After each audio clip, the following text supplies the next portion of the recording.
as their guys have a big lead here to start quarter number 4.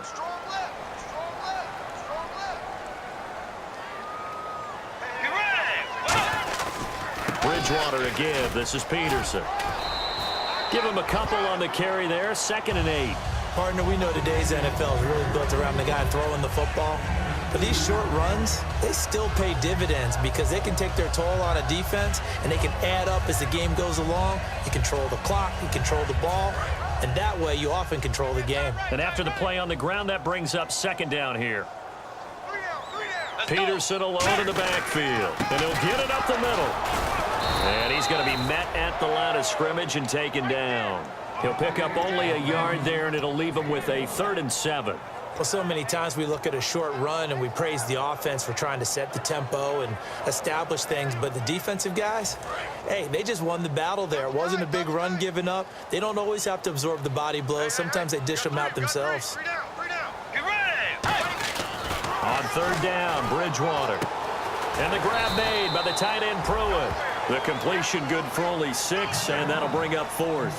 Whether you're playing West Coast offense or not, one of the maxims of the West Coast offense is you're either throwing a touchdown or a check down. In other words, look for the big shot, but be smart. And I think they did exactly that on that play. They didn't get the 1st down, but they're taking care of the ball well. Yeah, and being rightly cautious with that lead here in the 2nd half. And the 38-year-old vet able to split the uprights, and that'll extend this lead now up to 25. So it's 3 more points, and that widens things out even further here in the 4th. Hey, in this league, you can never have too much. So if you're in range, grab the 3 whenever you can. This fielded a few yards into the end zone.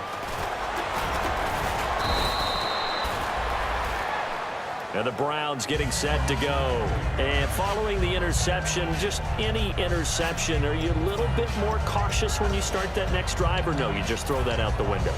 I think you are. I don't think that there's any way you can run back out there and go, totally didn't affect me. Let's just go ahead and be loose with the football again.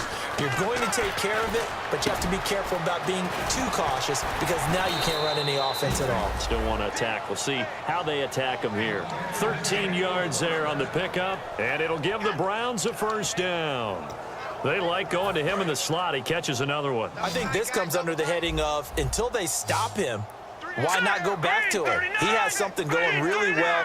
Great working relationship with the guy throwing the ball, and they keep making the connection.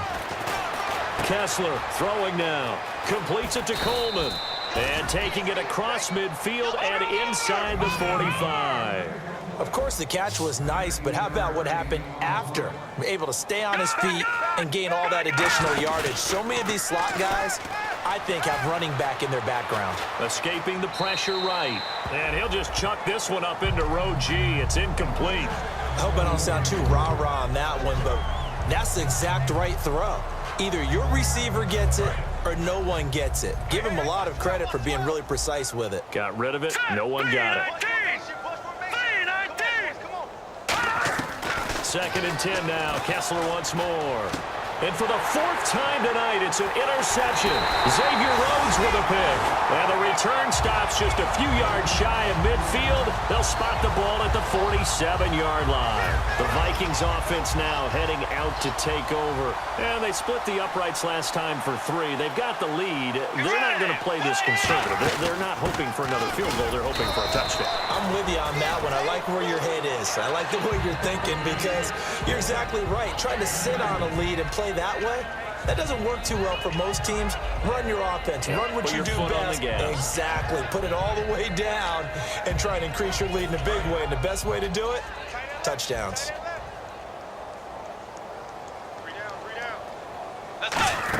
They run again with Peterson. And running room scarce here. He's going to be stopped in his tracks at the line of scrimmage. No gain on the play there, so that doesn't help. Now they're looking up at a 3rd and 9 situation.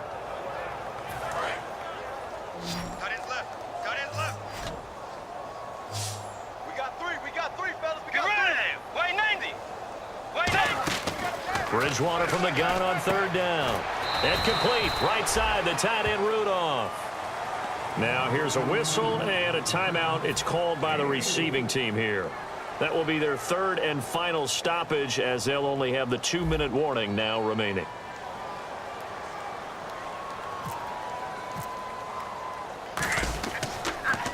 He gets this one away, and boy, it's another boomer. And that is much too long. That's it.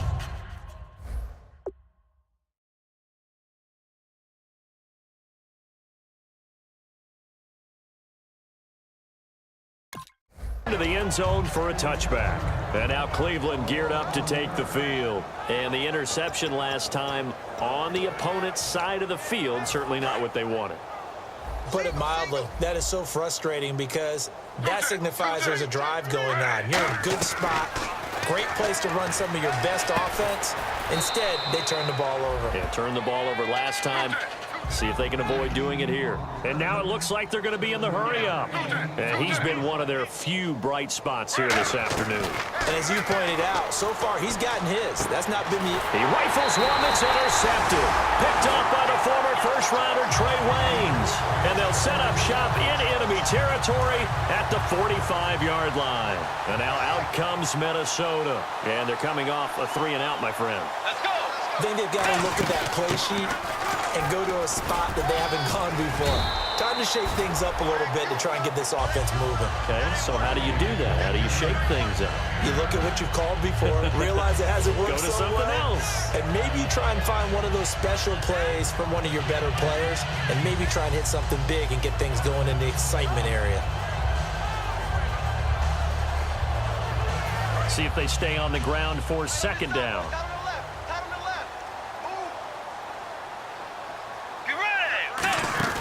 Carry number 20 now for Peterson. And they are going to score again. Yet another touchdown as they just add to their totals. Well, this game is definitely over, but we do know some people like to go ahead and continue to add to their score, don't we? Yeah, I don't know that they need to add any more right now, though. I'm just starting to think about those dinner plans tonight, my friend. Well, you and I will be thinking about dinner plans, but we also know that plenty of people are thinking, how can I get some more scores for my fantasy, for other things? They're trying to figure that part out now. By the way, last weekend we went sushi because that's what you wanted. We're going steak tonight. I'm in. All right.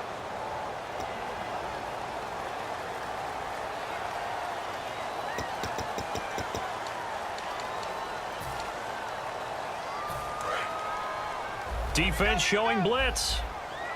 They come out 5 wide, 3 of them to the right side.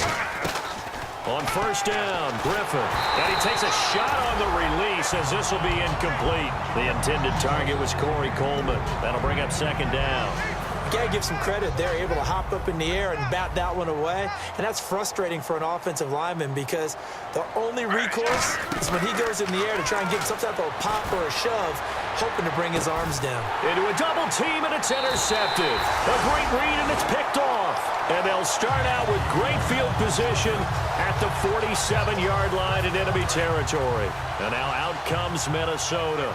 And that recipe on their last drive that resulted in the touchdown looked pretty good, so they'll be hoping to do that once more. And it takes me back to when we saw... And Peterson, what happened? He lost the football. And this is picked up by the Browns. And he'll return this one just shy of midfield to the 49. And here are the Browns now as the offense comes back out onto the field.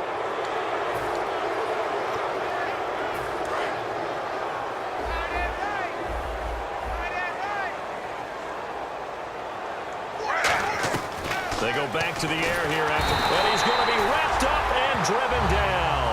Daniil Hunter in there to sack him, and that is 10 for him now on the year. On second down, Griffin. A hit as he throws there, incomplete. It's a tried-and-true formula, and I don't think it'll change for as long as we play football.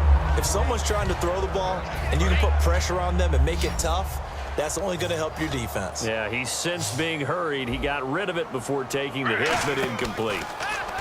Here's Griffin. And for a third time tonight, he's intercepted. Picked off by the former first-rounder Trey Waynes. And his guys are going to get the football at the 37-yard line. And now out comes Minnesota. And last time, the fumble, the turnover. Now they still have the lead, but I don't think coaches care. The turnovers will bother them no matter what the scoreboard says. That's the relief that you still have the lead. But coaches look at what if. Looking for Diggs, and it's intercepted. A great read, and it's picked off. And they will take over at the 26-yard line. And the Browns offense back out there ready to take over. Fourth quarter, 2-minute warning about to hit, and it looks like they're going to get one more play in. Be interesting to see what they try and do on this play. Do they try and take a shot, or do they just try and get to the 2-minute warning? Time for a break. And he'll be hit as he releases it, and that'll fall incomplete. We'll come back and wrap up garbage time after this. 2nd and 10. Once again, Griffin. Wide open receiver complete. And he lost the football. And they will set up shop at their own 41-yard line. And the Vikings now heading on to the field. They have the big lead here late. They protected their home turf well, didn't they? They certainly did, partner. And just think about